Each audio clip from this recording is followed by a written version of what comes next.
very good morning. Good morning. So today we will be doing some part of theory in cost of capital.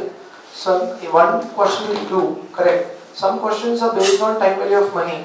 ठीक है, don't worry about it. Okay. So we'll be doing it together. क्योंकि आपको एक आधा formula समझाया, पूरा concept पढ़ाकर मैं वो सारे कंप्लीट करूँगा. Okay. And most probably we'll be starting with the new chapter today. Okay. तो सबसे पहले आपने theory क्वेश्चन लिखना है. What is marginal cost of capital? देखो आपने theory question. What is marginal cost of capital? What is marginal cost of capital? Okay, yesterday is what we have left. What's the question, man? Question number 29. 29 में book value हो गया था I guess, और market value base आपने निकालना था क्या? नहीं निकाला था, पर आपने कहा था कि वो गलत है, वो आप ओके हाँ एक सेकंड कल आपने सबसे पहले सॉरी व्हाट ये 29 पे पेंडिंग पे था. एक सेकंड, सबसे पहले बुक वैल्यू कंप्लीट हो गया. ओके, बुक वैल्यू के हिसाब से आपका आंसर एक बार चेक करते हैं, सही है गलत है. Let's see.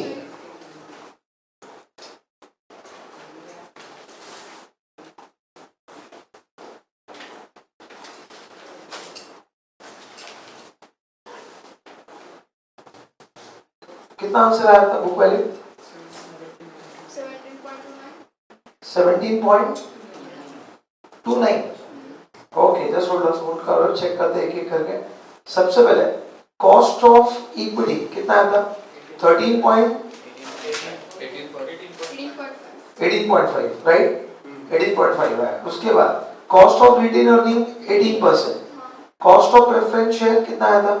14.29%. अरे हाँ या नहीं? करेक्ट है. और कॉस्ट ऑफ डिबेंचर हमने चेंज किया था. एनपी मैंने आपको बोला था 91.75 लिख दो, उसकी वर्किंग पेंडिंग रखी थी, और आंसर आया था 10.95%. राइट, यहाँ तक आया ना? अरे पक्का? ठीक है. अब देखना है कॉस्ट ऑफ इक्विटी में. अगर आप देख रहे हो book value 1 crore 20 lakh, retain earning 30 lakh, and preference shares 9 lakh, and basically debentures 36 lakhs. Right, कितना है? करेक्ट है, उल्टा लिखा है मैंने, यहाँ गड़बड़ होगी इनकी. करेक्ट है. तो आपका आंसर, फाइनल आंसर कितना आ रहा है बताओ? 17.2966%, मतलब 17.30%. कितने लोगों को आंसर है सही बताना हाथ ऊपर. Okay, 17. This is coming almost correct, because इन्होंने इंस्टीट्यूट मटेरियल के अंदर डिबेंचर की जगह 36 ले लिया गलती से, और प्रेफरेंस शेयर की जगह 9 ले लिया. Are you to understand this? तो ये छोड़ देना. अभी सिर्फ एक मार्केट वैल्यू में मैंने आपको बोला था कि आप सॉल्व करो, आप उसमें कुछ ना कुछ चेंज होने वाला है. अभी आपने क्या किया बताओ मुझे? सोर्स लिखा रहेगा राइट. सोर्स के बाद आपने लिखा रहेगा मार्केट वैल्यू, उसके बाद वेट्स के बाद individual cost and Q. Right. अब यहाँ पे सोर्स में इक्विटी लिखा रहेगा.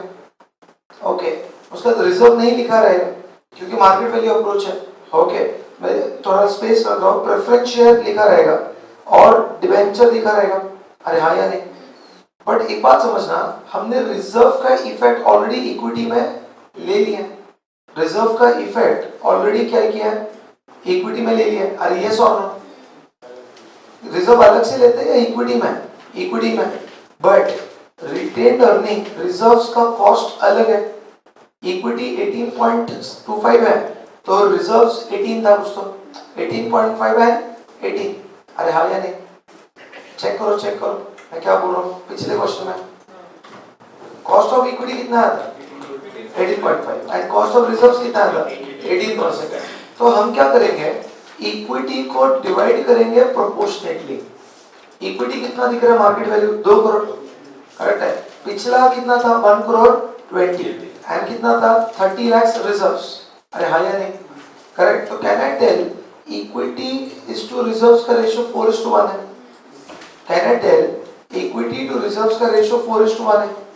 अरे देखो ना, 1 crore 20 divide by 30 lakhs reserves, तो रिजर्व इनटू 4, समझ रहे हैं?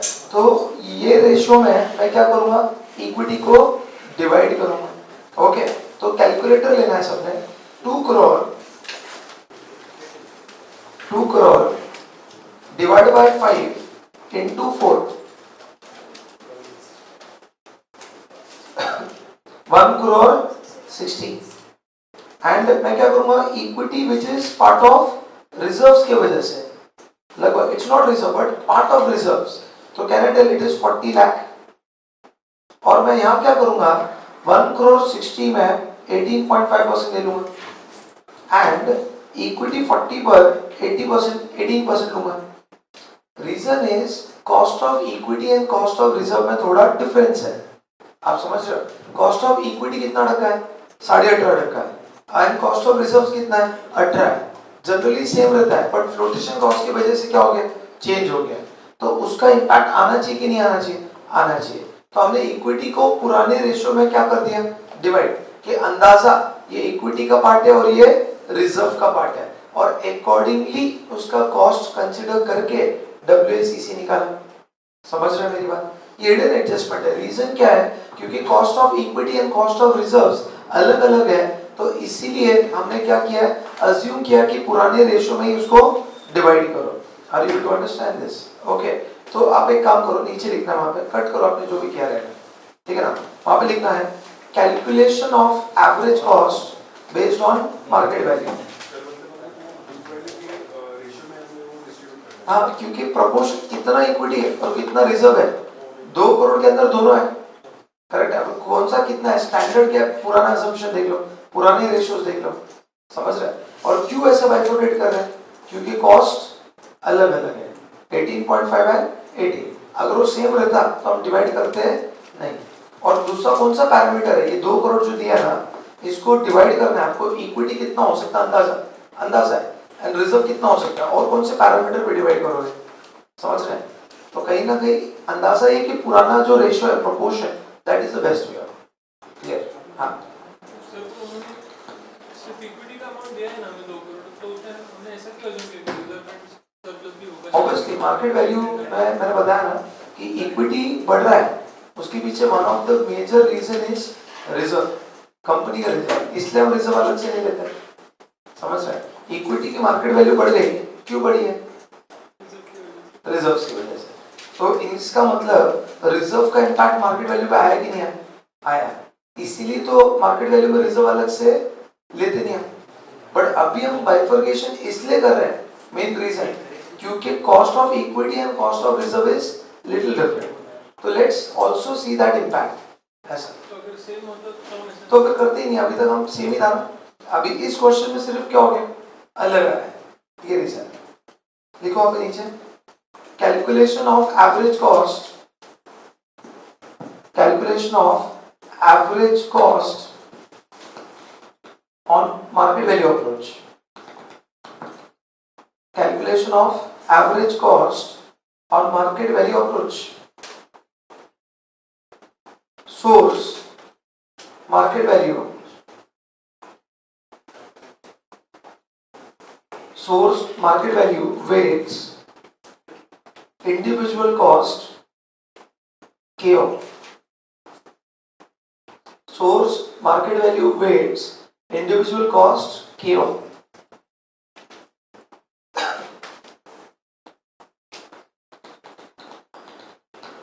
ओके, अब इक्विटी लिखो, पहला सोर्स इक्विटी, दूसरा इक्विटी ब्रैकेट में रिजर्व्स, रिजर्व्स का पार्ट है, इक्विटी ब्रैकेट में रिजर्व्स, फिर प्रेफरेंस शेयर, प्रेफरेंस शेयर्स और डिवेंचर्स। सिर्फ हमने क्या किया, इक्विटी को बाइफरकेट किया, यही मैं आपको बोल रहा था पहले, ये कुछ एक चीज है जो चेंज करेगा आंसर। ओके, अब क्या करना है, नीचे वर्किंग बताना, मैं जैसे बता रहा हूँ वहां लिखना है, एक लाइन एक दो लाइन लिख करके, as per book value, as per book value equity is equal to 1 crore 20 lakh. Equity is equal to 1 crore 20 lakh. Retained earning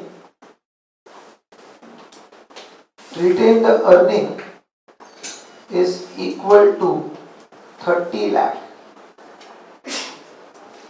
That is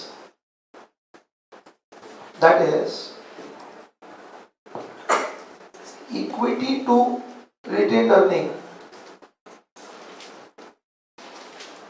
Equity to retained earning is equal to 4:1. अगर 1 रुपये reserve है तो 4 रुपये equity है, is equal to 4:1. नीचे लिखना है. Next line. Cost of equity is 18.5%.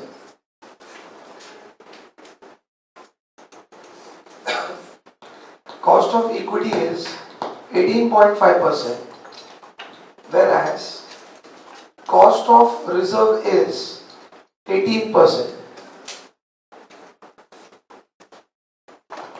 Whereas cost of reserve is how much? 18%. Okay. Therefore, we need to bifurcate.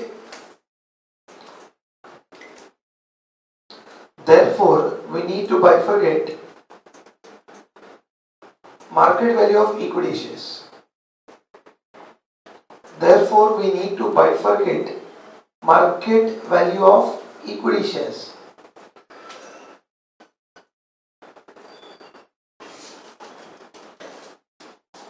Market value of equity shares. Okay? ठीक है, अब नीचे लिखना है. Equity is equal to 2 crore into 4/5. That is 1 crore 60. And reserves is equal to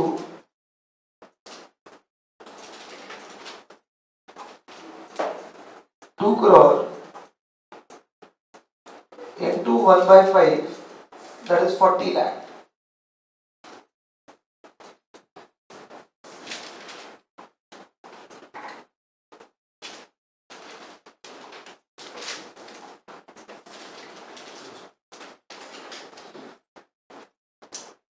है ना? अब ये ऊपर लेके जाना है ये टेबल में. यहाँ पे प्रेफरेंस शेयर्स का ऑलरेडी मार्केट वैल्यू दिया है 33,71,000. Okay, 75,000. And debenture is 10,04,000. Debenture is 10,04,000. अब कैलकुलेशंस कंप्लीट करो. मार्केट वैल्यू निकालो प्लीज. केओ निकालो.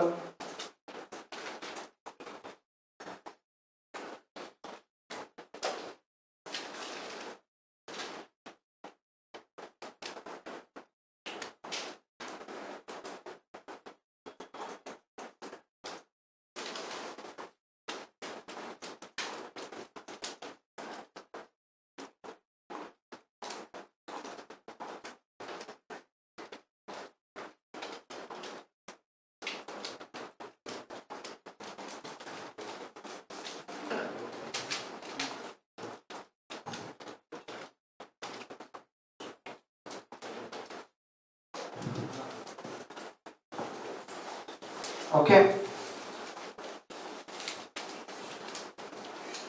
Please calculate Q.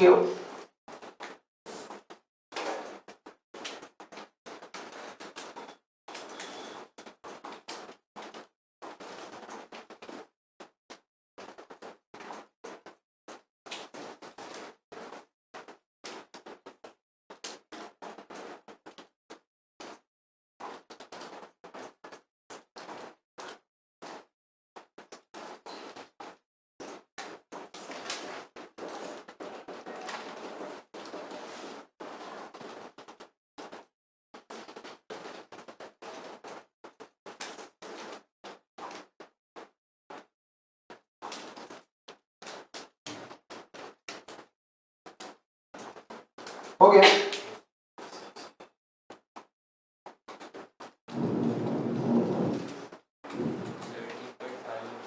17.514 चेक करो प्लीज। देखो ये क्वेश्चन में क्या था, एक तो कॉस्ट ऑफ इक्विटी निकालना, फ्लोटेशन कॉस्ट का एडजस्टमेंट था, फिर इस क्वेश्चन में ग्रोथ रेट निकालना एक इंपॉर्टेंट एडजस्टमेंट था, ग्रोथ रेट, ठीक है ना। हमने ग्रोथ रेट देखा कि ग्रोथ रेट 6% आया, ओके। एंड इसमें वापस से रिजर्व्स का जो कॉस्ट है, जिसकी वजह से हमें अलग से उनको बाइफरकेट करना पड़ा, ये 2-3 एडजस्टमेंट्स इस क्वेश्चन में थे, ठीक है ना बात। हाँ मार्केट वैल्यू में लेते नहीं है ना, रिजर्व नहीं लेते हैं, बट हमने इसलिए मैंने इक्विटी ब्रैकेट में रिजर्व लिखा है। इक्विटी जो 2 करोड़ है उसमें रिजर्व का इम्पैक्ट है, ओके ना बात। रिजर्व नहीं लिया मैंने, इक्विटी 2 करोड़ है, बट उसमें से कुछ पार्ट 18.5% वाले हैं और कुछ पार्ट 18% वाले हैं, क्योंकि रिजर्व्स में 18% लग रहा है और इक्विटी पे 18.5 लग रहा है, ये हमने निकाला था, चेक करो देखो कॉस्ट ऑफ इक्विटी। इसलिए हम सिर्फ बाइफरकेशन अंदाजा ले रहे हैं कि हाँ ये 2 करोड़ की इक्विटी, इसमें रिजर्व भी आ गया है, एक अंदाजा लेते कि इस पे कुछ पार्ट क्या है 18.5 और कुछ पार्ट क्या है 18, ओके क्लियर। फ्रैंकली स्पीकिंग मतलब ये जो है इसमें ये पैरामीटर आपके लिए पहली बार है, इसलिए आप इसको एक्सेप्ट नहीं कर रहे, ओके। बट अभी आपको क्या समझना है, K E and cost of retain earning is different, therefore we are doing this, okay. तो क्वेश्चन 29 इंडेक्स में लिख लो, 29 इंडेक्स में लिखना है।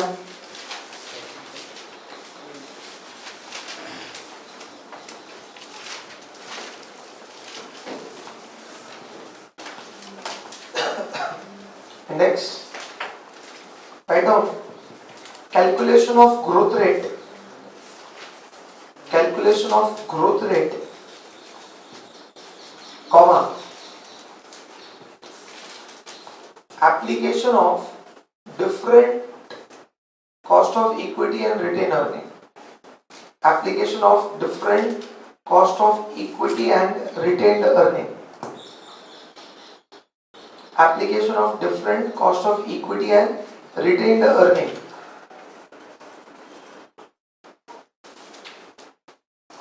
okay।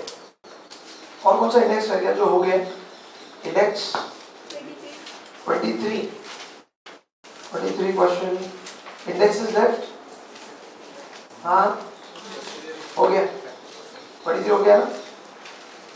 इंडेक्स लिखा है कि नहीं लिखा, लिखो index cost of debentures which is redeemable, cost of debenture which is redeemable, और बोलो 30 ना, 30 हो गया, 30 क्वेश्चन ही पेंडिंग है। चलो इसके अलावा और कोई जो क्वेश्चन हो गया बट नहीं हुआ, ठीक है। अब नीचे लिखो what is marginal cost of capital, लिखो what is marginal cost of capital, what is marginal cost of capital,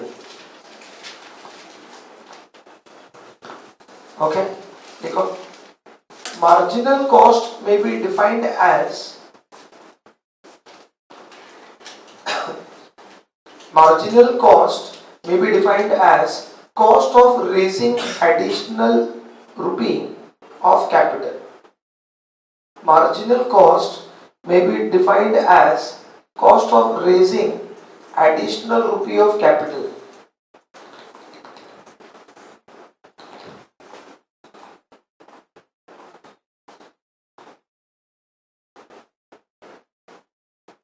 marginal cost may be defined as cost of raising, क्या लिखा आपने, additional rupee of capital, आगे लिखना है marginal cost is referred as, marginal cost is referred as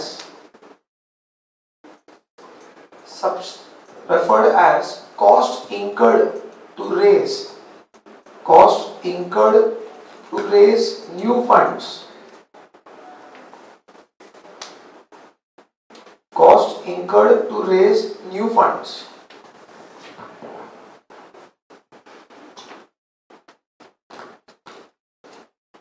cost incurred to raise new funds. Okay, आगे लिखना है marginal weights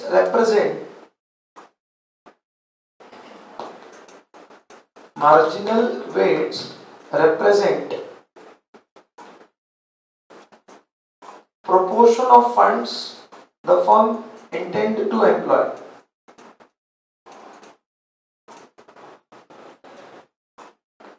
Marginal weights represent proportion of funds the firm intend to employ।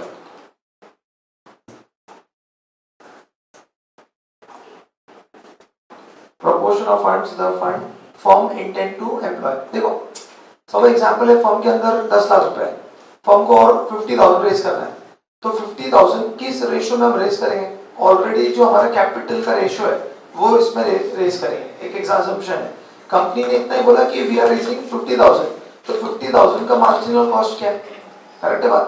अब 50,000 race करने के लिए हमारे पास कुछ parameter होना चाहिए कि 50,000 हम रेस कर रहे हैं इक्विटी से या डेब्ट से, तो बेटर वे क्या है, जो भी हमारा एग्जिस्टिंग वेट्स है, जो भी हमारा एग्जिस्टिंग इक्विटी का रेशियो है, कैपिटल का रेशियो है, सपोज वो 10 लाख का रेशियो 2:1 है, तो हम जो 50,000 रेस करेंगे वो किस रेशियो में करेंगे? 2:1। और फिर हम क्या निकालेंगे? Marginal cost. समझ रहे हैं पहली बात? यहाँ पर ना मार्केट वैल्यू चलता है ना बुक वैल्यू चलता है, क्या चलता है? वेट्स चलता है। और वेट्स कौन से बेसिस पर है? एग्जिस्टिंग कैपिटल के बेस पर है। एग्जाम्पल अगर मैं लूंगा ना, जस्ट एग्जाम्पल देखो, यहाँ पे बोल रहा है कि कंपनी के अंदर ऑलरेडी इक्विटी शेयर है 5 लाख, रिजर्व्स है 5 लाख और लोन है सपोज एग्जाम्पल 10 लाख, तो can we tell equity is to loan का रेशियो 1:1 है।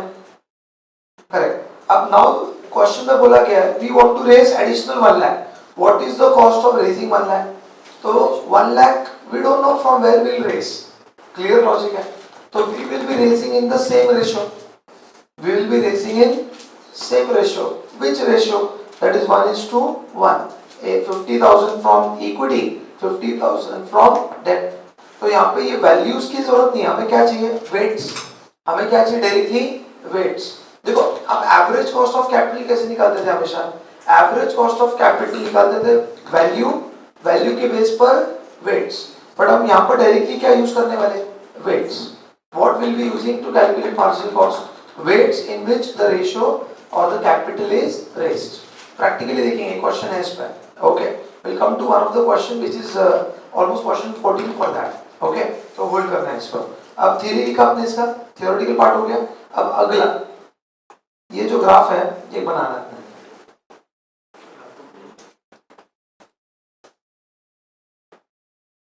ये तो ठीक है। गवर्नमेंट बॉन्ड पे बहुत कम मिलता है ROI, फिर थोड़ा डेब्ट्स पे ज्यादा मिलता है, फिर प्रेफरेंस शेयर पे ज्यादा रिटर्न मिलता है और इक्विटी पे सबसे ज्यादा मिलता है। Which is cheaper for company? Government bonds. Example, government bonds नहीं बेचते वो लोग, एग्जांपल करेक्ट है। And which is costlier for the company? ये बताने की जरूरत नहीं है, ये लिखने की जरूरत नहीं है, हमने पढ़ लिया ऑलरेडी। ओके, बट जस्ट बता रहा हूं मैं आपको। ओके, अब ये जो है, ये दिख रहा है, ये जो ग्राफ है ये मैं समझाने जा रहा हूं। देखो एक सेकेंड, ये रिस्क है, ये रिस्क और ये रिटर्न। ओके, कम से कम RF तो मिलना ही मिलना चाहिए, RF तो मिलना ही चाहिए, और जितना ज्यादा रिस्क लूंगा तो उतना रिस्क प्रीमियम मिलना चाहिए। अरे हाँ या नहीं? ये क्या होगा? Risk premium. जितना ज्यादा रिस्क उतना रिस्क प्रीमियम, उतना ज्यादा return. Can I tell this is RM minus RF? अरे हाँ या नहीं? And can I tell this is RF? Yes, correct है। तो वही डायग्राम से समझाया, ये दिख रहा है आपको? ये दिख रहा है RF मिनिमम, और जितना रिस्क लिया मैंने अल्टीमेटली मेरा क्या हो रहा है? रिस्क प्रीमियम बढ़ते जा रहा है। तो ये बन गया आपका KE is equal to RF plus beta into RM minus RF। सिर्फ ग्राफिकल प्रेजेंटेशन है, क्या ये? ग्राफिकल। इसको नहीं भी समझे चलेगा, बट है आपके पास, देखने में हरकत नहीं है। करेक्ट है? तो मुझे बताओ एक्स एक्सिस में क्या है? Risk. Higher the risk higher the return you expect, तो आपका रिटर्न बढ़ते जा रहा है। देखो, बट मिनिमम रिटर्न कितना मिलना चाहिए? RF RF तो मिलना चाहिए। 0% रिस्क लिया तो मैंने कम से कम RF तो मिलना चाहिए, थोड़ा ज्यादा लिया तो थोड़ा ज्यादा मिलना चाहिए। Are you able to understand this? Okay. And तब जाकर एक इन्वेस्टर आता है, तो इन्वेस्टर को दो चीजें चाहिए, एक चाहिए रिस्क लेने का प्रीमियम और एक time value of money. Time value of money मतलब minimum return which everyone gets 6%, 5% bank में को मिल जाएगा, समझ रहे हैं? तो वो क्या बन जाएगा आपका RF। तो what are the two things you expect? The two things you expect is, first is time value of money for keeping money with the bank or somewhere, plus the risk taken उसका premium. तो RF क्या represent करता है? Time value of money. और RM minus RF क्या represent करता है? Risk premium. Clear logic हो गया? तो ये डायग्राम बनाना है।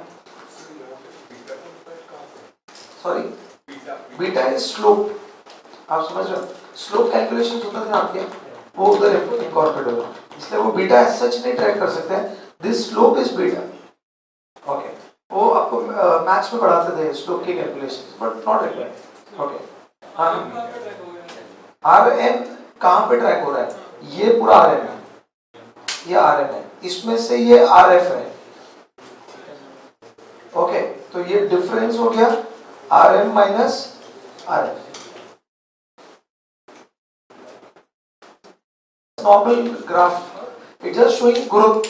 The more you risk you take, the more you return you expect. Okay, बनाओ ये diagram.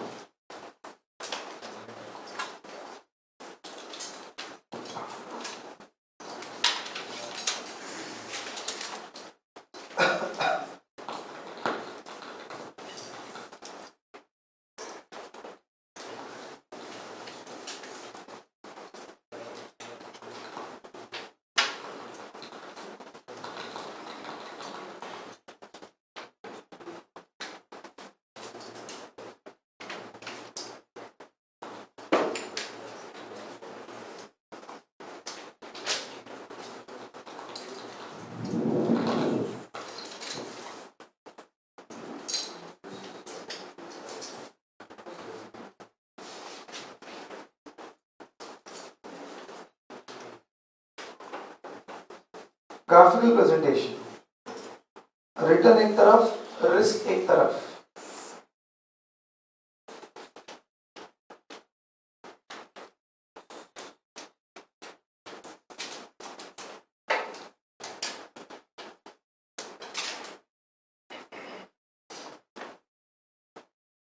Beta is slope calculation. देखो, अगर मैं स्लोप को थोड़ा सा और ब्रॉड रखता हूं, देख रहे हैं, स्टीप रखता हूं, ये स्लोप, अकॉर्डिंगली मेरा रिस्क प्रीमियम मल्टीप्लाई बाय 2 हो जाएगा, समझ रहे हैं? अगर बीटा कम है तो मेरा थोड़ा सा ये हो जाएगा ऐसा, समझ रहे हैं? तो स्लोप किस डायरेक्शन में आ रहा है, तो that is beta.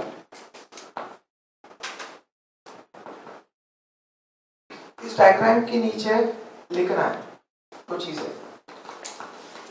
The above diagram reflects that, the above diagram reflects that, the above diagram reflects that equity holders expect two things.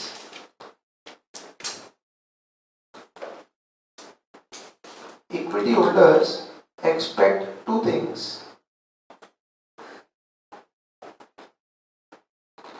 Equity holders expect two things. Okay, first, time value of money. Time value of money मतलब कुछ तो पैसा मिलना चाहिए ना, है ना? कुछ पैसा दे रहे तो उसकी कुछ कीमत मिलनी चाहिए। Time value of money. And second, risk premium. Time value of money. Second is risk premium. Okay. नीचे लिखना है, time value of money is reflected in RF. Time value of money is reflected in RF.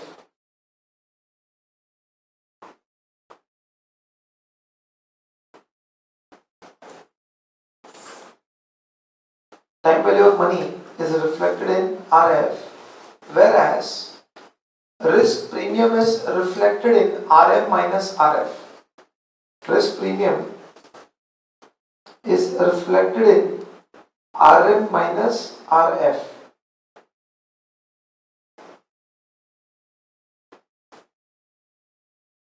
Okay, now there is small theory, amortization of bond. What do you mean by amortization of bond? Bond का पैसा एक साथ maturity पे देने से अच्छा every year थोड़ा थोड़ा प्रिंसिपल रिपे करे। सब मेरा लोन है 10 लाख रुपए, एक साथ 10 लाख रुपए 10 साल बाद देने से अच्छा एवरी ईयर 1-1 लाख रुपए प्रिंसिपल रिपे करो, अमोर्टाइजेशन। सिंपल लॉजिक है। तो देखो यहाँ पे लिखा है अ बॉन्ड में be amortised every year, that is principal is repaid every year rather than at maturity, is called as amortisation of bond. थोड़ा थोड़ा लाइबिलिटी कम होता रहेगा, एक साथ पैसा इकट्ठा करना मुश्किल हो जाता है। अरे मैं आपको एक बात बता रहा हूँ, सुनो मेरी बात। There are two types of businessman. एक जो होता है ना अनसिक्योर्ड लोन लेता है, भाई रिलेटिव फ्रेंड से 5 लाख रुपए ले लिया बिजनेस के लिए, देखा है कभी आपने ऐसे? आपकी फैमिली में भी होता रहेगा कि 2 लाख ले लिया, और वो लोग क्या करते हैं, सिर्फ इंटरेस्ट भरते रहते हैं। भाई सपोज 5 लाख रुपए लिया, 2% पर 2% ब्याज इंटरेस्ट, यू अंडरस्टैंड दिस? तो 10,000 रुपए पर मंथ भरेंगे, साल हो गया, 2 साल हो गया, 3 साल से इंटरेस्ट नहीं भर रहे, प्रिंसिपल कभी गए नहीं, और 10 साल बाद भी उनका लोन 5 लाख है। आप समझ रहे हैं? They are not able to repay. But if you take from bank, bank क्या करेगा, इंटरेस्ट थोड़ा प्रिंसिपल, इंटरेस्ट थोड़ा प्रिंसिपल, इंटरेस्ट थोड़ा प्रिंसिपल, 4-5 साल में कुछ तो लोन कम होगा आपका। अरे हाँ या नहीं, अमोर्टाइज हो रहा है। तो दैट इज बेटर, क्योंकि एक साथ इतना प्रोविजन करना हो ही नहीं सकता है। और दूसरा क्या होता है, when you go to relative you take a loan of 5 lakh, आप ऐसा नहीं कर सकते कि आज मेरे को 20,000 अवेलेबल है तो 20,000 का प्रिंसिपल कम करो। शर्म आती है आपको? समझ रहे क्या बोल रहा हूँ? बिजनेस बता रहा हूँ मैं आपको, फैक्ट बता रहा हूँ, ये थियरी से आपको बता रहा हूँ रियलिटी क्या है। तो लोग 20,000 नहीं देते सर, और हिसाब रखने को मुश्किल होता है। अरे नहीं बोले रख तो आराम से दे रहा हूँ, बोले इंटरेस्ट भरते रहे बेटा, तू कमाई देने वाली मुर्गी है, तू अगर प्रिंसिपल रीपे कर देगा, करेक्ट है, तो मेरा इंटरेस्ट कम होता रहेगा। Suppose he has taken a loan from me of 5 lakh, now he pays me interest. One day he has surplus money of 40,000. अभी आके सिर्फ 40,000 देगा क्या? Really no. हिसाब रखने को मुश्किल होगा ना कि 5 लाख माइनस कितना इंटरेस्ट। मैं क्या बोलूँगा, अरे नहीं आराम से दे यार, घर की बात है, तू इंटरेस्ट देते रहे, जब तक हो जाए, जब देना है तो जब दे देना, कुछ शर्त में पैसे नहीं दे रहे। Really speaking, we need to make provision every year and start repaying the loan every year at least some amount. That is amortization. That is amortization. Correct है? तो लिखो आप नीचे amortization of bond.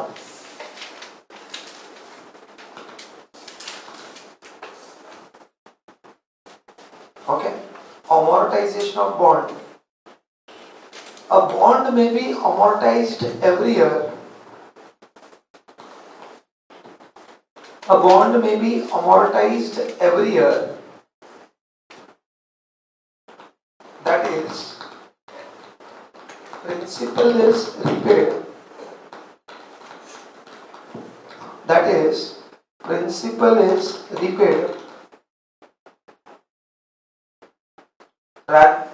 Repaid every year. That is, principal is repaid every year. Rather than at maturity. Rather than at maturity. Rather than at maturity. Maturity पे देने से अच्छा थोड़ा थोड़ा एवरी ईयर आप पे करें। उस टाइम पर आपका इनफ्लो आउटफ्लो इक्वल या अनइक्वल? अनइक्वल। कभी मेरे पास 40,000 का प्रिंसिपल रिपे किया, कभी 60,000 का प्रिंसिपल रिपे किया। अरे मजाक नहीं कर रहा हूँ, हमने ना हाउसिंग लोन लिया था, करेक्ट है, 5 साल पहले, 6 साल पहले, नहीं ऑलमोस्ट 2010, 8 साल हो गए, करेक्ट है। मैंने और मेरे पापा ने टारगेट ही रखा था 4 साल के अंदर ये लोन कैसे भी खत्म करेंगे। अब ईएमआई जा रहा है, अचानक कभी कुछ एक काम मिला, वहां से पैसा है, क्लाइंट ने पैसा दिया, lakh 2 lakh, I never spend on my things, correct है। इमीडिएट पापा बोले पापा 2 लाख हाउसिंग लोन प्रीपे करो। तो ऐसा करके एवरी ईयर 5 लाख 10 लाख 5 लाख 10 लाख, जब जब सरप्लस पैसा था भर दिया। The loan cleared in 5 years only, the loan was on 25 years। आप समझ रहे हो? मैं तो 25 साल में लोन खींचता, करेक्ट है बात? ये मेरे को नहीं जमता है, क्यों मैं अपने जिंदगी का 25 years डालूं उस चीज में, करेक्ट है बात? ऐसे नहीं, पहला टारगेट ही कि लोन क्लियर चाहिए। Okay, whenever I had a surplus money I used to repay. अब मेरा आप कभी भी देखोगे कि हाउसिंग लोन स्टेटमेंट आप चेक करोगे, एग्जाम्पल है, तो कभी किस साल में 15 लाख है, किस साल में 4 लाख है, किस साल में 12 लाख है, तो कैश फ्लोज क्या हो गए, अनइवन। और इंटरेस्ट किस पे कैलकुलेट होता है, on the only on outstanding amount, इसलिए तो इंटरेस्ट भी बच गया। वो जो बेनिफिट नहीं चाहिए 24B वगैरह वो आप रखो आपके पास, समझ रहे, और 80C भी रखो आपके पास। Okay, I want to clear my liabilities. Okay, नीचे लिखना है, interest is calculated on the outstanding amount. Interest is calculated on the outstanding amount.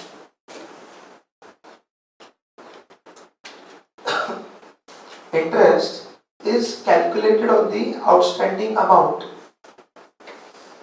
अरे हाँ नहीं, ओके, एंड आगे लिखना है, cash flows are uneven. Cash flows are uneven. Cash flows are uneven.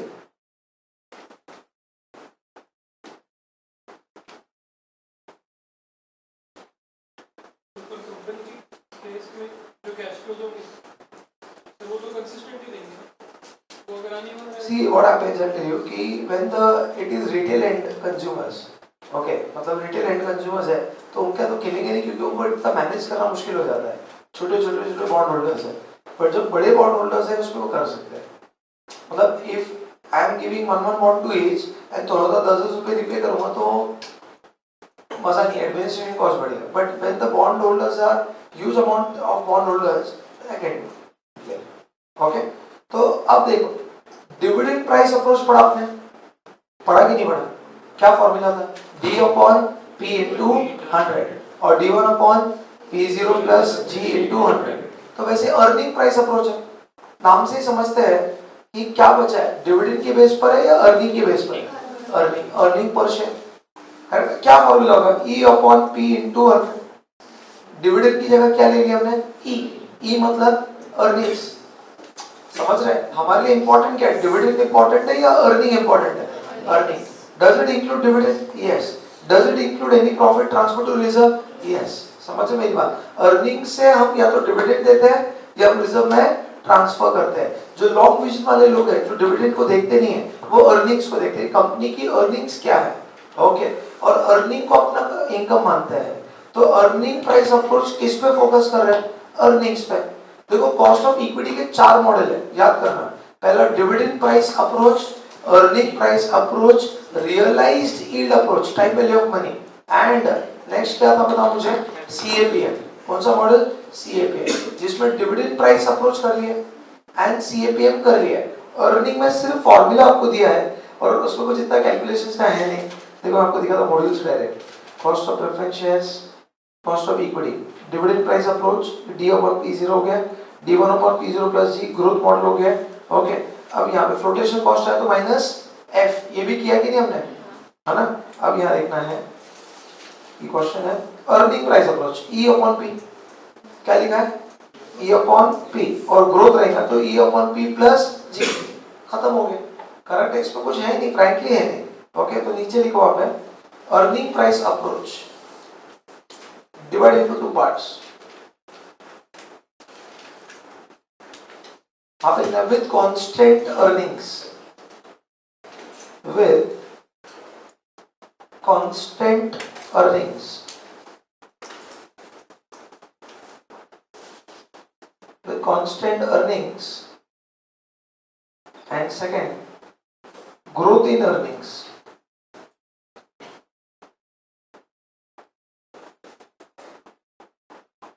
Growth in earnings, कुछ भी चीज छोड़ना नहीं है, स्ट्रेट फॉरवर्ड। ओके, अभी ये समझाने लायक है नहीं बट फिर करेंगे।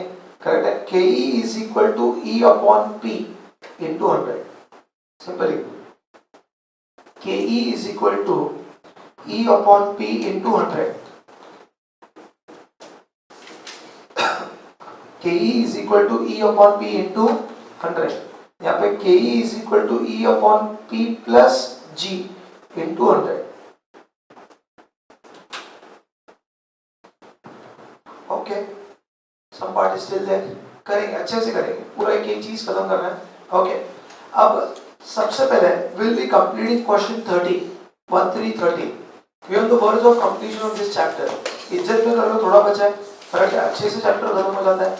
एक दो चीजें मेरे साइड से जो पेंडिंग है, रीजन है, उसके पीछे लॉजिक है, तो you need not worry 100%। Okay, तो अब देखो क्वेश्चन 30,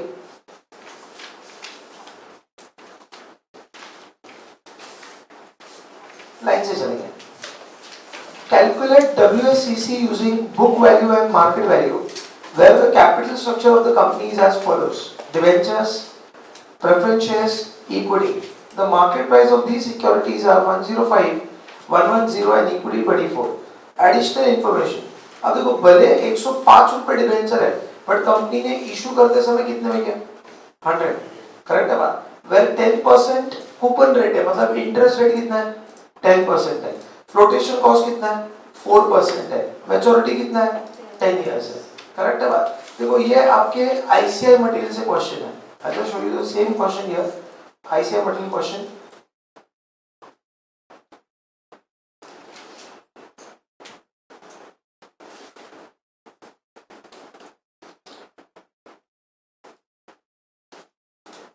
देख रहे हो question? Calculate the WACC from the following details: book value, market value, following other details. Okay, यहाँ पे दिए इन्होंने 100 rupees and all that. यार yes or no? करेक्ट है? देखो सेकंड पार्ट क्या लिखा है? 100 rupees preference share, redeemable at par, 5% coupon rate, 2% flotation cost and 10 years maturity. And equity as a 4 rupees flotation cost and a market price 24. Equity 24 का ही 24 में बेचा, but बाकी का 105 का था भले, तो भी आपने कितने में बेचा? 100। और प्रेफरेंस शेयर कितना था? 110, बट फिर भी कितने बेचा? 100। समझ रहे? तो आपको क्या निकालना है? देखो, the next year expected dividend is ₹1। Next year मतलब D1, and the growth rate is 5%. Okay, the firm practices of all the earning in the form of dividend. Tax rate is 50%. Calculate WACC based on book value and market value. यहाँ पे एक दो देखो, यहाँ पे confusion क्या होगा? यहाँ पे दो, एक तो मार्केट प्राइस अलग दिया, नीचे का डेटा अलग दिया है, तो इसलिए ये कंफ्यूजन वाला पार्ट है, बट एक एक करके सॉल्व करेंगे। लिखो बुक में, लिखो क्वेश्चन 13। क्वेश्चन 13, क्वेश्चन 13 पहला, A cost of equity, cost of equity, cost of equity simple है। कॉस्ट ऑफ इक्विटी कौन सा मॉडल यूज करोगे? अभी आपको 3 मॉडल तो पता चल गया, डिविडेंड ग्रोथ मॉडल, राइट है ना? तो KE is equal to D1 upon P0 plus G into 100।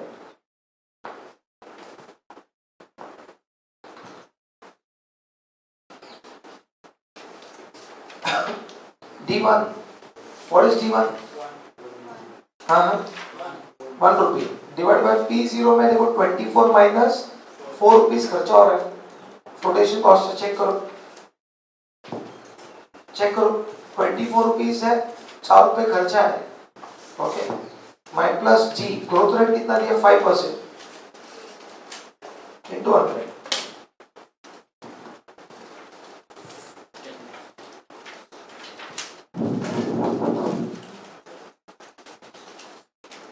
कितना हो रहा है? 10%। नाउ नेक्स्ट, ये हो गया नाउ P।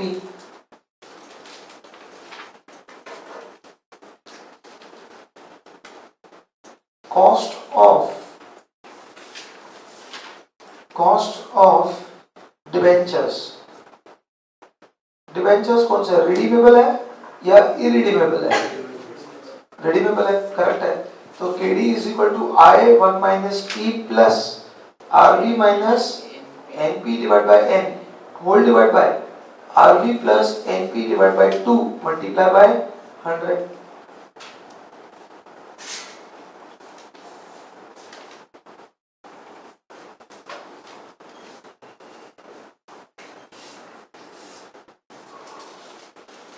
आई कितना है?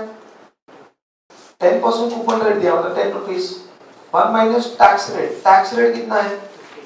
50%। आरवी दिया नहीं है, तो रिडीमेबल एट फेस वैल्यू, और है नहीं, प्लस 100। एनपी देखो भले वो 105 रुपए में बिक रहा है, बट हमने 100 रुपए का डिबेंचर इशू किया है, करेक्ट है बात, और उस पर हमारा 4 रुपए खर्चा हो गया, तो हमें कितना मिला नेट? 96, करेक्ट है। तो 96 divide by number of years 10 years, whole divide by 100 plus 96 divide by 2 into 100।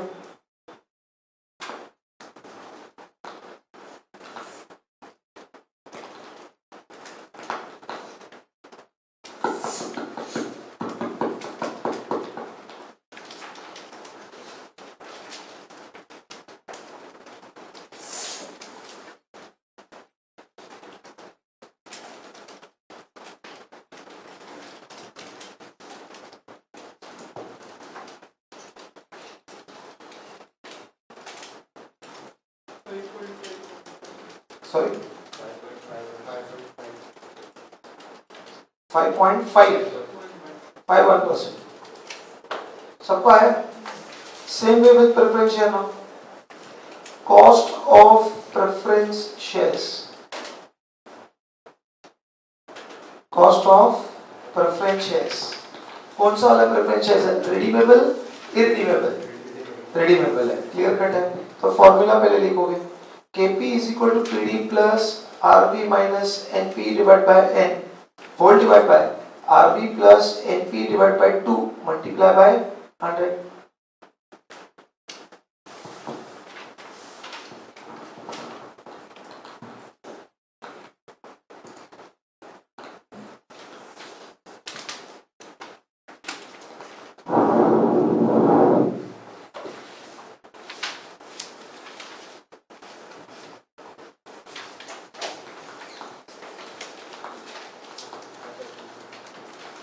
KP is equal to PD plus RB minus NP divided by N whole divided by RB plus NP divided by 2 multiply by 100।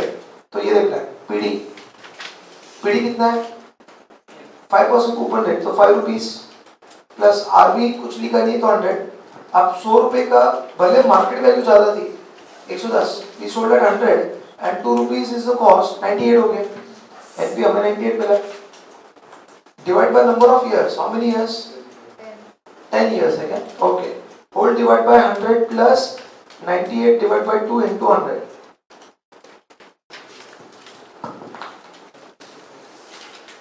बताइए कितना आ रहा है? 5.25%। अभी आप क्या निकालोगे? WACC using book value, और फिर क्या निकालोगे? WACC using market value. चलो ट्राई करो। मार्केट वैल्यू देखो, मार्केट प्राइस ही लेना है, एनपी नहीं लेना है। मार्केट वैल्यू में क्या लोगे? मार्केट प्राइस दिया ना उन्होंने, दिया ना, भले हमने एनपी कम है हमारा, पर मार्केट वैल्यू अप्रोच चल रहा है। अरे यस और नो, प्लीज डू।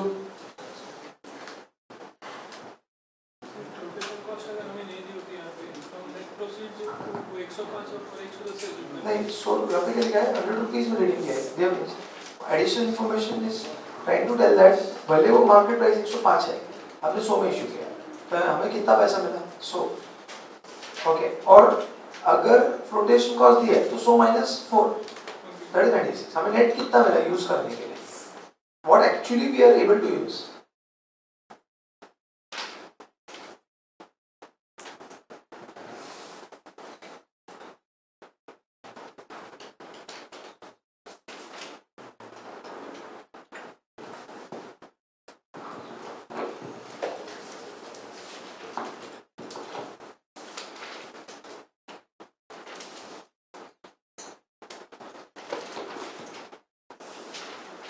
करो solve independently.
Done?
Should I देखिए एक बार आंसर चेक करो.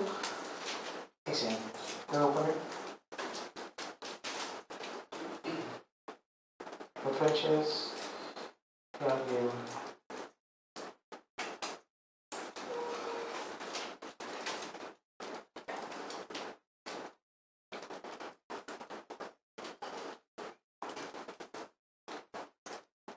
What is the answer? Book value कितना है बताओ. हाँ 5. एक सेकंड. बुक वैल्यूज आपने क्या लिए? 5 लाख 10 लाख जो दिया वही and 20 lakh. Book values same ही रहेगा ना जो दिख रहा है. तो आपके वेट्स हो जाएंगे 5 divide by 20, 5 divide by 20 and 10 divide by 20. अरे हाँ या नहीं. अब आपने इंडिविजुअल कॉस्ट डिबेंचर का कितना लिखा है?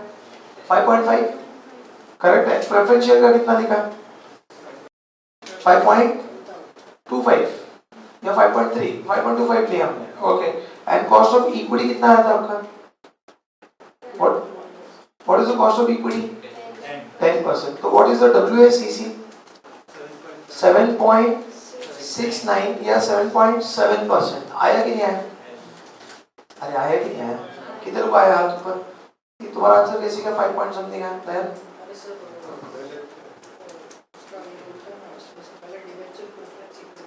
हाँ हाँ गड़बड़ कर दिया. इस तरह क्वेश्चन का ऑर्डर में जाता है. इस बार नहीं किया मैंने सर. परफेक्ट. ठीक है ना. अब market value approach. Market value अभी आप क्या करोगे? देखो सिंपल है. एक 100 रुपए की चीज 105 हो गई, 5% बढ़ गया. तो कैलकुलेटर लेना है 5 लाख प्लस 5%. 5 लाख प्लस 5%. ध्यान देना है. नहीं भी कंप्लीट हुआ है तो ध्यान देना है. 5 लाख रुपीज का डिवेंचर्स था प्लस 5%. तो 5 लाख 25 हो गया. करेक्ट है. प्रेफरेंस शेयर 100 रुपए का 110 हो गया, 10% बढ़ा. तो 5 lakh plus 10% 5 lakh 50. And equity 10 रुपए का 24 हो गया. तो ऑलमोस्ट 140% बढ़ा.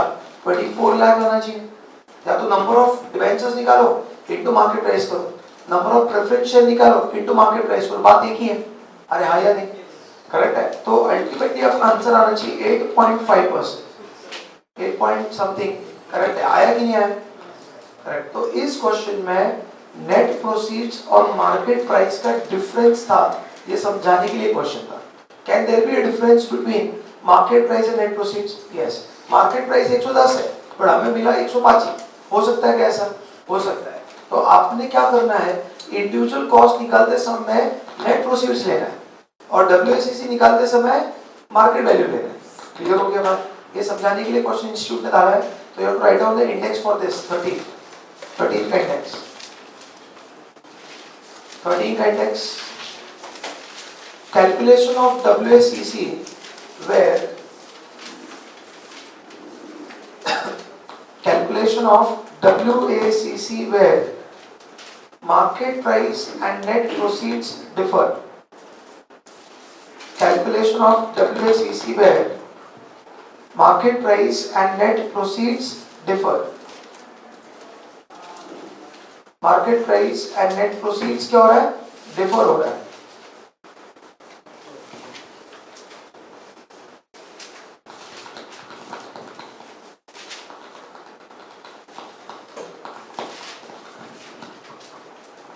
Okay, now there is small theory.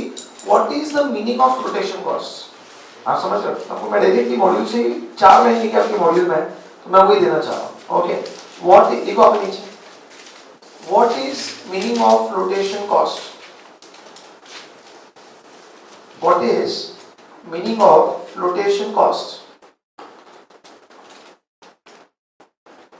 What is meaning of flotation cost?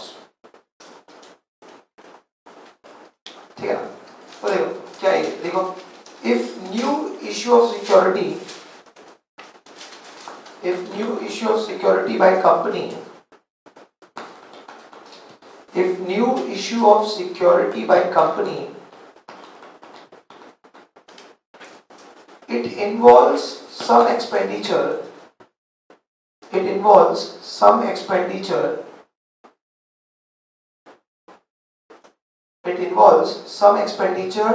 in the form of underwriting or brokerage fees. It involves some expenditure in the form of underwriting or brokerage fees, in the form of underwriting or brokerage fees, comma, legal and administrative charges,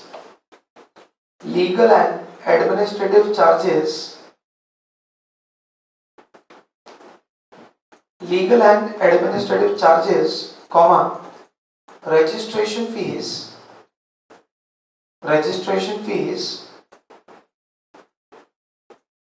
printing expenses, etc.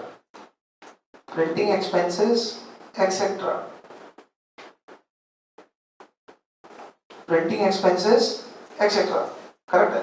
The sum of all these costs, सारा खर्चा मिलाकर, the sum of all these costs is known as flotation cost.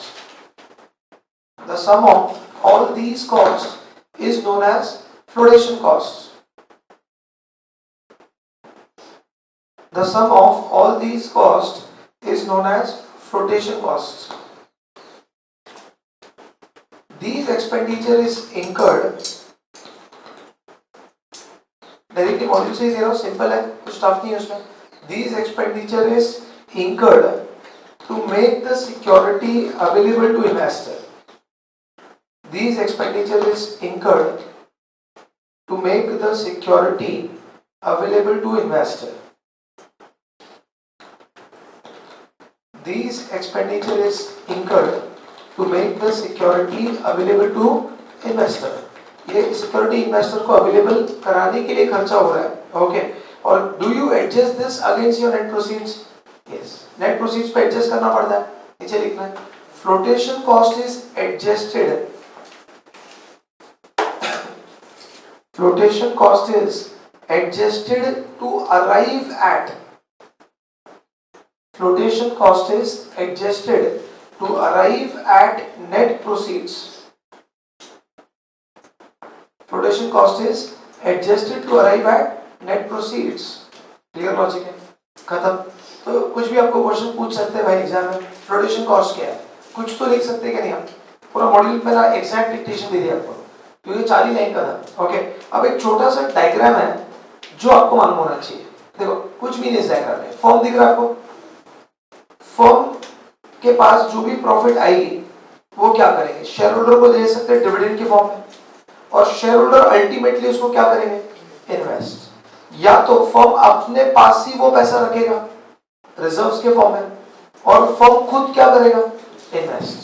समझ में नहीं बात? तो indirectly भले firm ने रखा या शेयर होल्डर को दिया, वो किधर इन्वेस्ट होने वाला है? बिजनेस में इन्वेस्ट होने वाला है. अगर शेयर होल्डर को दिया तो वो शेयर्स खरीदेगा, फाइनेंशियल एसेट. करेक्ट है, और अल्टीमेटली कंपनी उसको क्या करेगी फिर से, इन्वेस्ट, करेक्ट है। तो डिविडेंड दो या रिजर्व में रखो, ये अल्टीमेटली क्या होने वाला है, इन्वेस्ट, ये मैं बोलना चाह रहा हूँ। मतलब दिस डायग्राम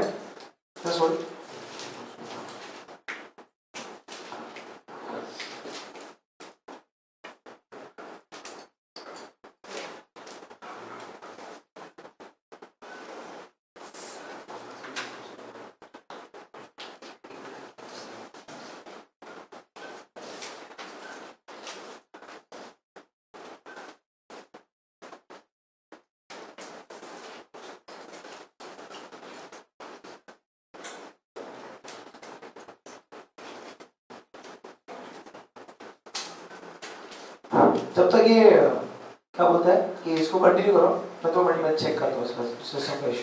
ये डायग्राम बना लो मतलब at least.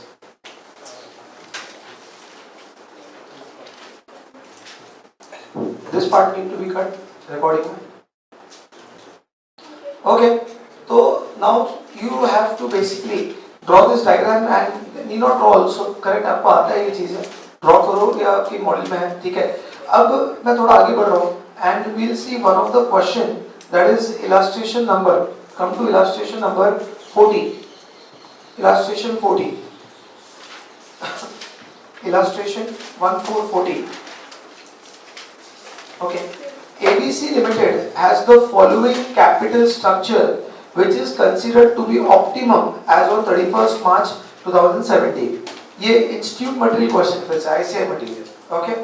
Equity debentures 30,000, preference share 10,000, equity share 1,60,000, total is 2 lakh. The company has a market price of 23.6 P0. The next year dividend is 50% of the 2017 EPS. जो भी EPS है उसका 50% करेक्ट है, क्या होगा, डिविडेंड होगा, करेक्ट है। तो नीचे टेबल दिया है, the following is a trend of EPS for 10 years which is continue in the future. 2008 में 1, 2009 में 1.1, 2010 में 1.21, 1.33, करेक्ट है। ऐसा देखोगे 2017 में 2.36 है, take calculator, 2.36 is your EPS into 50%, कितना होता है 1.18, ये क्या बन जाएगा D1, वहां बाजू में लिख दो, 2.36 into 50%,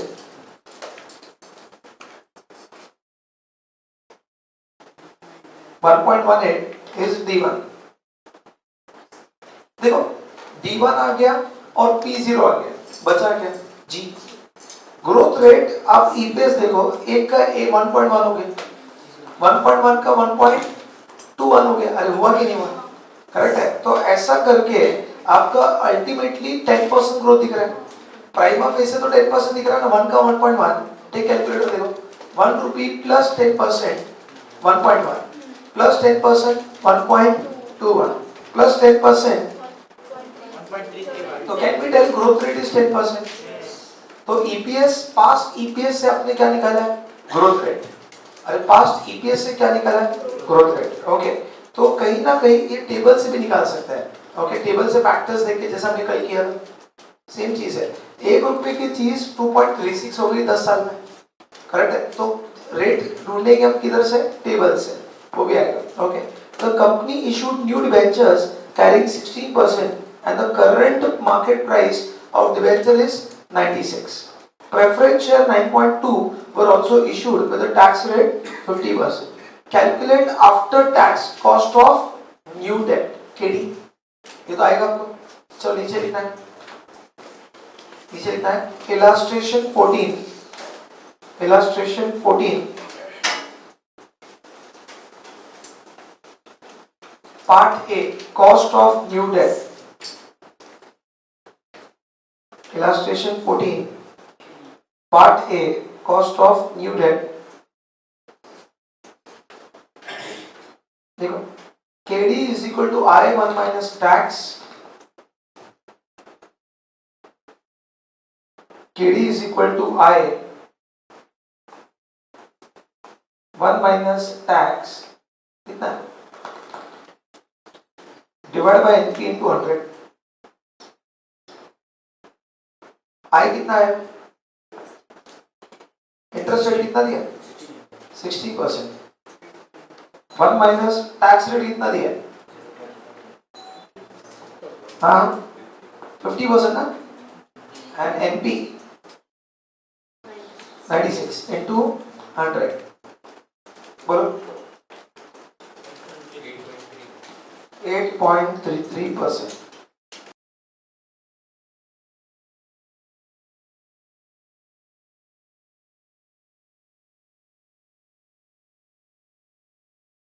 $8.33% done. Now, second question, cost of new preference share KP. अब नया कैपिटल रेस करेंगे तो KP कितना रहेगा? सेम है. कौन सा? Redeemable, irredeemable. We don't have data for number of years. तो हम क्या अज्यूम करेंगे? इरिडीमेबल. तो नीचे इतना है. Cost of preference shares. Cost of preference shares. KP is equal to PD divided by NP into 100. KP is equal to PD divided by NP into 100. अब PD preference shares PD correct है. कितना दिया? 1.1 दिया ना वहाँ नीचे. Divide by 9.20 into 100.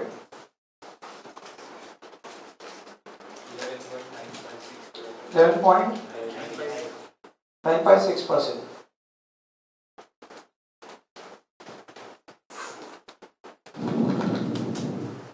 Okay, ये हो गया cost of preference shares.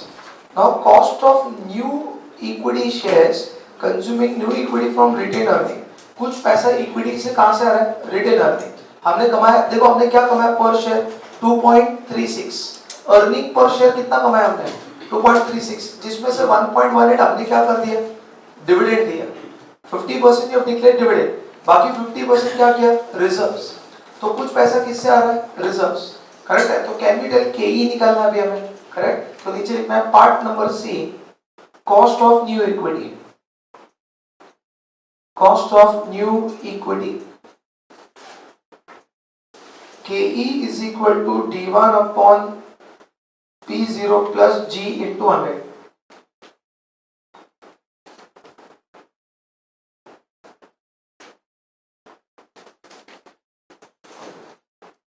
KE is equal to D1 upon P0 plus G into 100.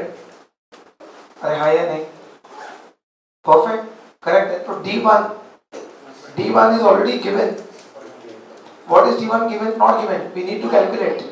Correct है. 1.18. इसकी वर्किंग बताएंगे हम. पहले आप 1.18 लिखो. Correct है. Divide by P0. What is P0? 23.60 plus G. Growth rate कितना है? 10% into 100. कितना है? 15%. Net 15%. नीचे वर्किंग बताना पड़ेगा हमें. करेक्ट. तो यहाँ नीचे 2-3 लाइन लीव करके D1 is equal to EPS of 2017 into 50%. D1 is EPS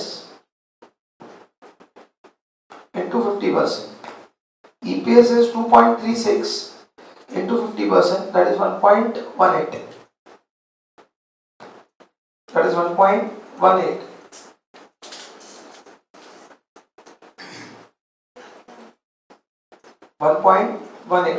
okay. D1 हो गया. अब नीचे ग्रोथ रेट के लिए देखेंगे. ग्रोथ रेट के लिए नोट लिखो. G के लिए नोट लिखो. We can see the growth in EPS.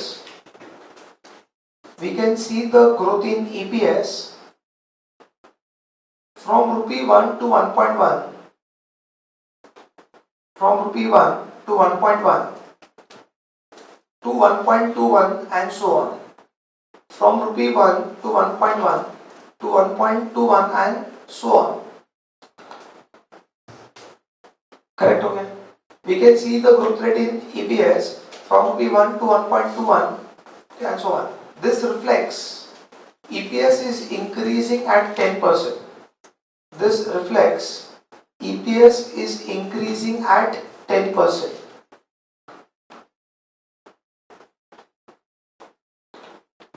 This reflects EPS is increasing at 10%. Okay. and therefore the growth is 10%. And therefore the growth is 10%.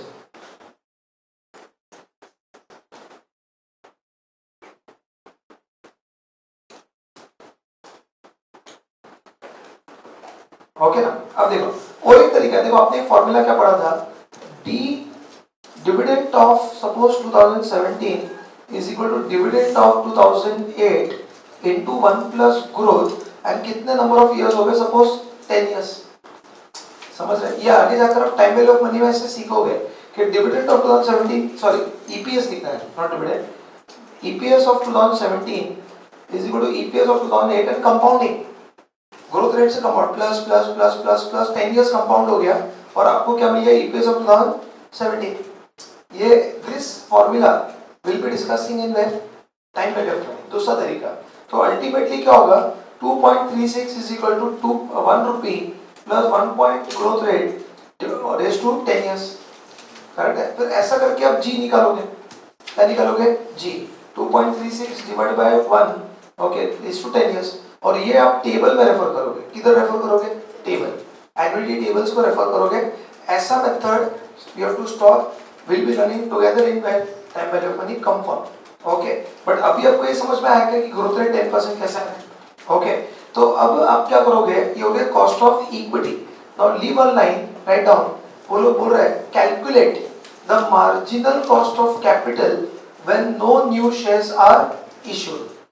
Calculate the marginal cost of capital when no new shares are issued। मतलब पैसा कहाँ से आ रहा है, एक reserve से आ रहा है, फिर पैसा कहाँ से लाएंगे आप, डिबेंचर से, और पैसा कहाँ से लाएंगे, प्रेफरेंस शेयर। आपने पढ़ा था marginal cost is the cost for raising additional 1 रुपी। अब 1 रुपए का बाइफर्केशन थोड़ी ना पता रहता है, तो हम किस रेशियो में लेंगे, एग्जिस्टिंग रेशियोस। 2 मिनट नीचे लिखो, marginal cost of capital, marginal cost of capital when no new shares are issued।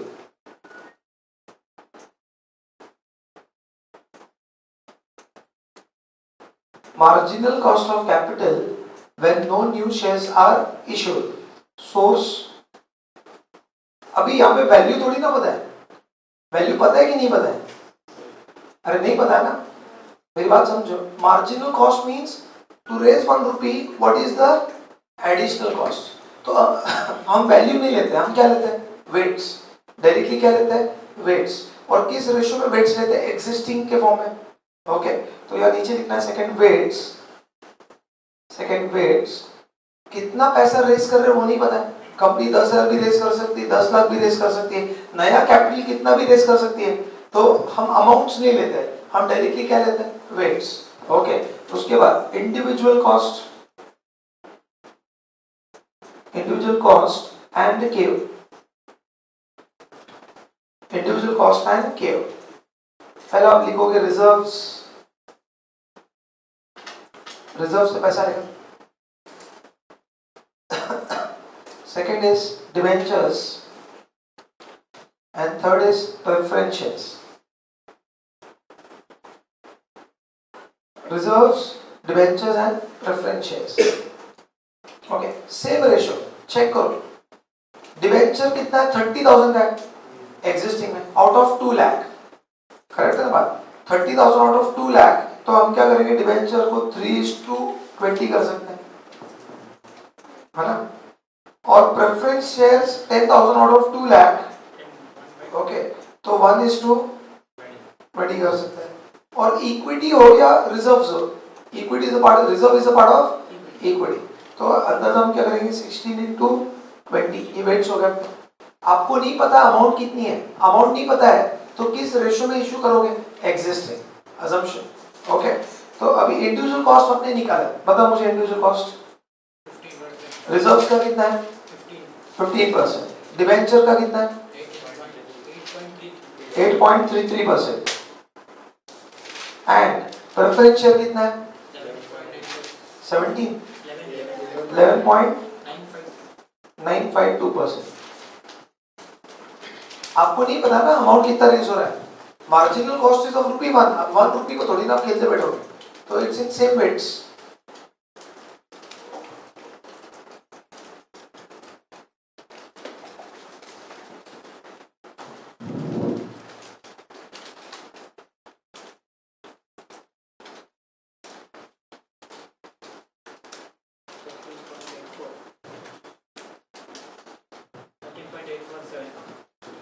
Sorry 13.847%। Check करते हैं। आपके पास अमाउंट नहीं है, आप मार्जिनल कॉस्ट निकाल रहे हो 1 रुपए के हिसाब से। अब 1 रुपए के हिसाब से आप कितने रेशियो में निकालोगे? Existing ratios. 1 रुपए कहाँ से आएगा? अलग अलग सोर्सेस से। किस प्रोपोर्शन में आएगा? एग्जिस्टिंग के प्रोपोर्शन। क्लियर हो गया? ठीक है, तो देखो पहला पार्ट ए में क्या था? इंडिविजुअल कॉस्ट निकालो। पार्ट बी में क्या था? मार्जिनल कॉस्ट निकालो। एक क्वेश्चन में मार्जिनल कॉस्ट निकाला था, बट वहां पे अमाउंट पता थी 750 मिलियन, और उसका बाइफरकेशन भी पता था, debt equity ratio, debt 20% and equity 80%। याद आ रहा है? उसमें हमने 100 मिलियन कहां से लाया था? डेट से। 50 मिलियन दूसरे डेट से, 9.5% है 10%, और 600 मिलियन कहां से लाया था? इक्विटी शेयर से। वहां पे अमाउंट पता थी, यहाँ पे अमाउंट पता है क्या? नहीं है। तो अमाउंट की जगह हम क्या लेंगे? वेट्स। वेट्स किस रेशियो में लेंगे? एग्जिस्टिंग कैपिटल रेशियो में लेंगे। क्लियर हो गया बात? Okay, because amount is not given in the question. Clear हो गया? और इसीलिए एक काम करो, मैंने आपको मार्जिनल कॉस्ट की थ्योरी लिखाई है, उस पर लास्ट सेंटेंस पढ़ो क्या लिखा है। मार्जिनल कॉस्ट की आज थ्योरी लिखी थी हमने, लास्ट सेंटेंस पढ़ो, जोर से पढ़ना please. What is marginal cost? Last sentence. Sorry, weight represents proportion of funds। तो हमने क्या डायरेक्टली यूज किया? वेट्स। अमाउंट लिया है क्या? नहीं। करेक्ट है। तो अब देखो पार्ट सी एंड डी, ध्यान देना। How much can be spend for capital investment before new ordinary share must be sold, okay, assuming retain earning for the next year are 50% of 170। देखो हमें कंपनी को नया इक्विटी शेयर नहीं लेना है, company को नया इक्विटी शेयर लेना ही नहीं है, कंपनी को नया शेयर बांटना ही नहीं है, तो और कितना कैपिटल रेज कर सकते हैं हम? पहली बात, रिजर्व्स में पैसा आ रहा है, 2017 में जो भी कमाया वो रिजर्व में ट्रांसफर करेंगे, तो वो किधर आएगा? करेक्ट है बात? वो कैपिटल हो जाएगा आपका। ओके, तो एक बात समझना, एक सेकंड जस्ट होल्ड ऑन। ये 16 डिवाइड बाय 20 करो, कितना होता है? 0.8 होता है क्या? हाँ, 0.80। 80% कहां से पैसा आ रहा है? इक्विटी से। करेक्ट है। 3 डिवाइड बाय 20 कितना हो रहा है? 15% पैसा कहां से आ रहा है? डिवेंचर से। एंड 0.05 ये पैसा कहां से आ रहा है? प्रेफरेंस शेयर से। तो कैन बी टेल कंपनी के अंदर 80% इक्विटी का पैसा है, 15% डिवेंचर का पैसा है, 5% 5% प्रेफरेंस शेयर का पैसा है। यस। अब वो क्वेश्चन बोल रहा है हमें नया इक्विटी रेज नहीं करना है, we don't want to issue fresh equity share, but still we want to raise money. How much can we raise? पहली बात, some amount can be raised from reserves. अरे yes or no? आपने पढ़ा था 2.36 earning है, उसमें से 50% आपने क्या किया? डिविडेंड। तो 2.36 का 50% आपने किधर ट्रांसफर किया? रिजर्व्स। अरे किया कि नहीं किया? किया। Take calculator, 2.36 into 50% is 1.18 into number of shares कितने हैं? देखो 10,000। 10,000। अरे हाँ यार, तो आपने कितना रिजर्व में ट्रांसफर किया? 11,800। करेक्ट है बात? Did you issue fresh equity shares? I did not issue fresh equity shares. Correct है ना बात? तो मेरी बात समझना, बगैर इक्विटी रेस करे, सुनो मेरी बात, बगैर इक्विटी रेस करे, एटलीस्ट रिजर्व से मैंने कितना रेस किया? 11,800। बट ये तो सिर्फ इक्विटी रेस हो गया, हमारा डेट इक्विटी रेशियो चेंज हो जाएगा। तो हमें क्या करना है? कैपिटल एम्प्लॉयड, जो नया कैपिटल है वो एक रिजर्व से आएगा पैसा, ओके, प्लस किधर से आएगा? डिवेंचर से आएगा, प्लस प्रेफरेंस शेयर से आएगा, ओके, जिसमें से reserve is 0.8, okay, and debenture is 0.15 and preference share is 0.05 which will make 1 rupee. Correct बात? तो if reserve is 11,800 then what is the capital employed? If reserve is 11,800 तो हम कितना capital raise कर पा रहे हैं? Take calculator, 11,800 divided by 80%, 14,750। अब इतना कैपिटल हम रेज कर सकते हैं without issuing fresh equity share, without issuing fresh equity share, जो हमारे रेशियोज को मेंटेन करेगा, जो हमारे रेशियोज को मेंटेन करेगा। तो क्वेश्चन रीड करो वापस। How much can be spend for capital investment before new equity share must be sold? Equity को नहीं लाना है तब तक हम कितना कैपिटल रेज कर सकते हैं? 14,750, क्योंकि रिजर्व से कितना पैसा आया? 11,800। समझ रहे हो मेरी बात? तो लिखो part C, part C, calculation of capital investment, calculation of capital investment if no new equity shares are issued. If no new equity shares are issued.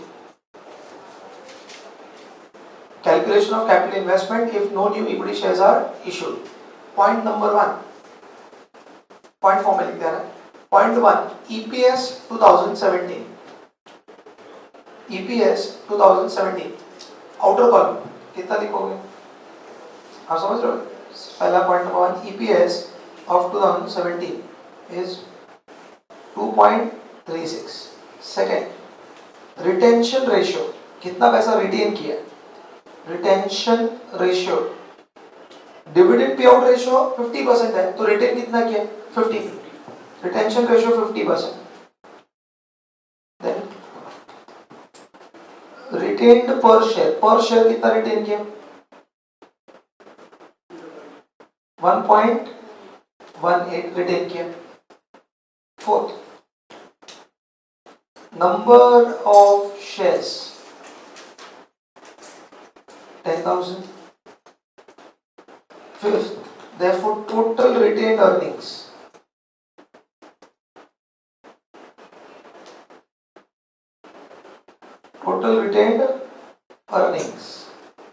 is 11,800, है कि नहीं? Correct. Proportion of total capital कितना? ये proportion है, proportion of total capital is 0.8 या 80%, कुछ भी लिख दो। इक्विटी शुड बी 80% ना?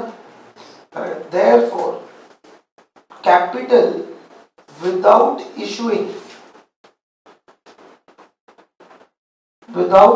issuing fresh equity shares,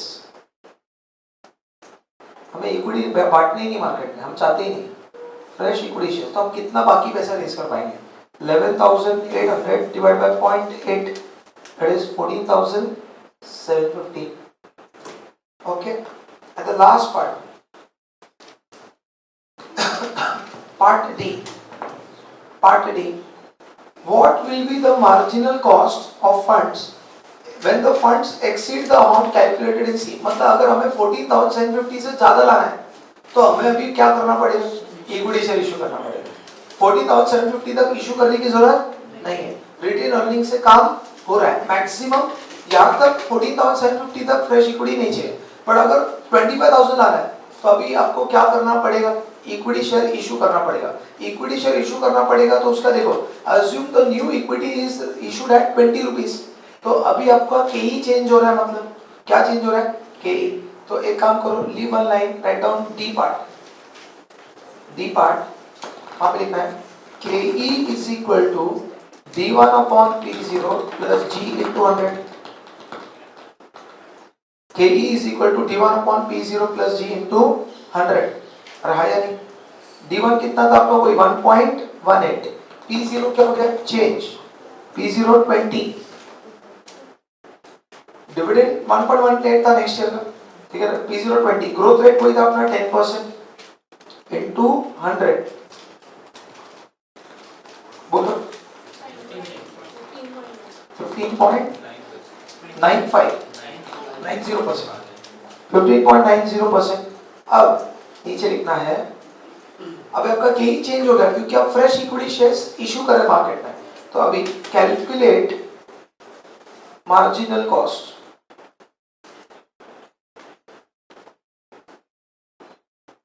calculate marginal cost, source value तो है नहीं आपके पास, कितना पैसा रेस कर रहे हो वो तो नहीं है ना, 50,000 रेस कर रहे हैं, लाख रुपए रेस नहीं कर रहे। तो वेट्स डायरेक्टली क्या था आपका, वेट्स के बेस पे काम चल रहा है। Weights individual cost, individual cost है के।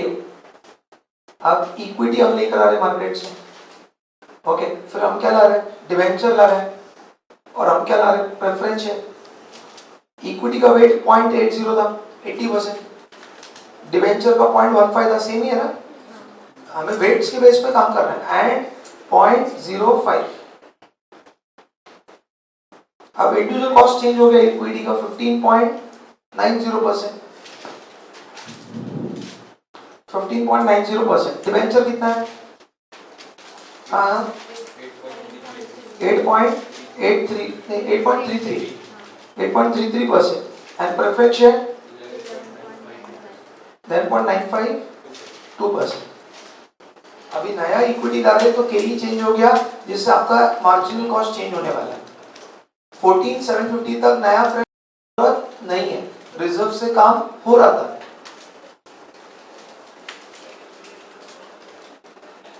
हाँ बोलो, करो मल्टीप्लाई, 14.5678%।